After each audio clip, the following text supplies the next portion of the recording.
What's up, Taiwan? Good morning. I'm Erika Liu with 10 minutes of news from here in Taiwan and around the world. Taiwan is one of the most LGBTQ-friendly places in Asia, but activists say the country still has a long way to go for full equality. This month, it will be 3 years since a landmark ruling that legalized same-sex marriage here. To this day, Taiwan is the only country in Asia where it is legal. Human rights lawyer Victoria Xu spoke to our reporter Bing Wang about what Taiwan still needs to do. Taiwan is Asia's first country to legalize same-sex marriage. So it's a huge progress and a very great development.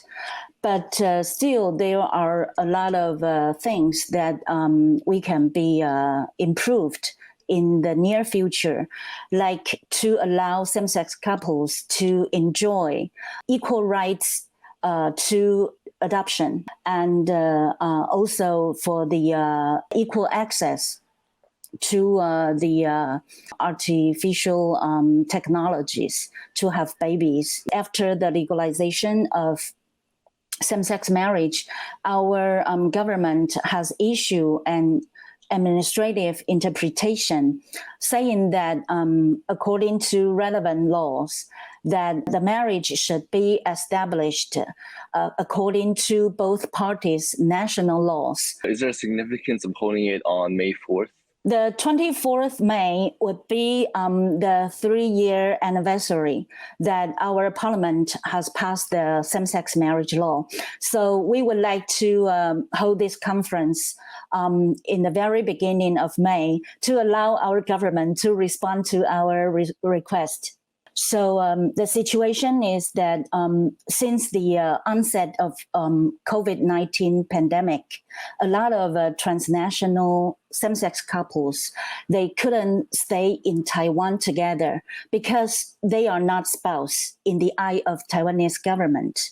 So they will be forced to be separated, or they can only stay in Taiwan with study, work, or travel visas, which have a lot of limitations. So now we urge the Taiwanese government to respect the right to family reunification, because basically those transnational same-sex couples are family members. So they deserve to be treated like family members, and the government should do something to help them. Taiwan is home to over 100 species of reptiles, but about 20% of them are threatened. And according to a recent global survey, about 1 in 5 reptile species are also in danger around the world. Erika reports on what might be tipping the scales against their favor. They may not be as cute and cuddly as mammals, but reptiles play a vital role in Earth's ecosystem. There are over 10,000 species in the world, but many are now on the brink of extinction. According to a study by the International Union for the Conservation of Nature, 1 in 5 reptile species are officially endangered. Reptiles represent a unique evolutionary heritage on the tree of life. And if all of those 20% of reptiles that are threatened today go extinct, we will lose accumulation of 15 billion years of evolution that's led to these fascinating creatures that we see around us today. The threatened species range from the famous Komodo dragon to this New Zealand native tuatara. This lizard-like animal is the last surviving member of its particular evolutionary branch. Species are declining at a rapid rate. Some estimates 10 times, 100 times, 1,000 times more than the background rate of extinction that normally happens on the planet. So we're at a really critical time in Earth's history. Between habitat destruction, hunting, and climate change, humans are the reason so many reptiles are threatened with extinction. But we may also be the solution. If we really put effort into preserving tropical forests and similar habitats, we get a real bang for our buck. We manage to conserve not just the birds and other things, but we're really conserving reptiles as well. Here in Taiwan, projects are underway to help endangered reptiles, like this new Taipei community that is safeguarding the yellow-margined box turtle. It's efforts like these that can help species on the brink from going extinct. Rick Yi and Eric Gao for TaiwanPlus. Chops are one of the few ancient tools that are still regularly used in Taiwan. These seal engraved with the name of a person or company are often preferred over signatures. Today, we visit a chop maker in New Taipei who's looking to keep this old craft relevant in modern times.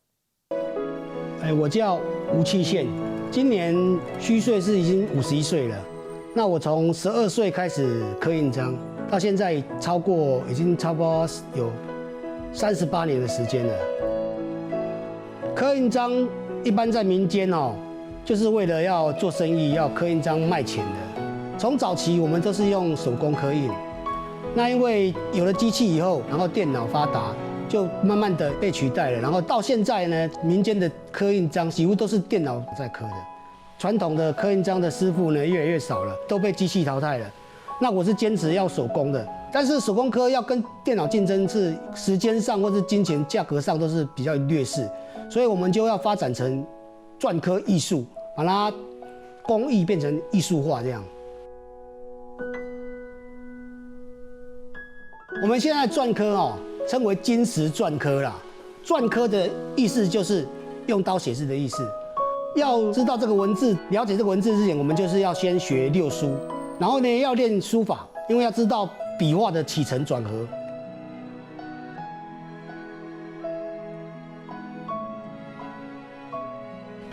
当然，手工的除了要会刻以外，还要追溯到古代的时代，例如汉代，要刻各种的材料。那这是我的人生的目标。我们民间一般的人在用印比较喜欢用木头章，因为木头章材料比较好取得。那其实刻起来也相对的比较简单又耐用。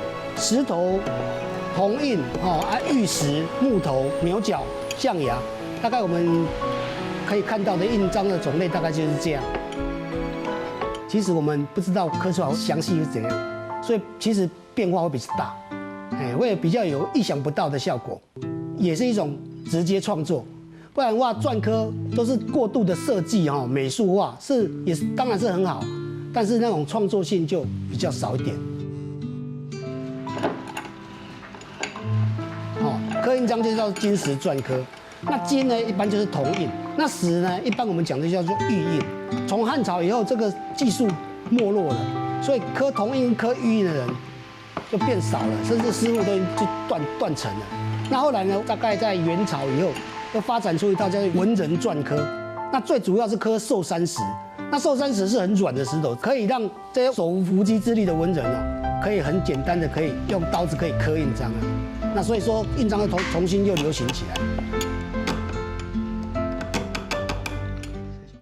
Christie's Geneva is set to sell off the biggest white diamond ever put up for auction. The 228-carat pear-shaped diamond called the Rock is roughly the size of a chicken egg. It is expected to fetch $20 to $30 million US. The diamond was mined and polished in South Africa more than 2 decades ago. Also up for sale is the Red Cross diamond, a huge yellow diamond first auctioned for charity during the First World War. It's expected to sell for up to $10 million US. Part of the proceeds will again go to the International Red Cross. Thank you for watching What's Up Taiwan.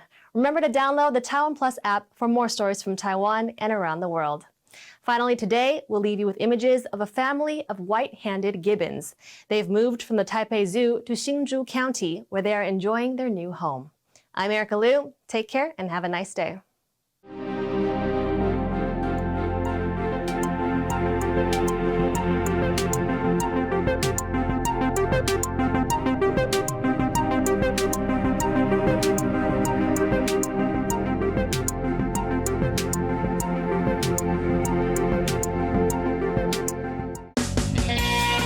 We're just leaving the harbor. We're going to start putting in the ghost money.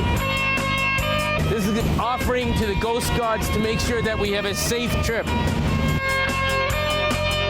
We're now about 30 nautical miles off the coast of Taiwan. The waves are still pretty big. I'm not the most happy fisherman right now.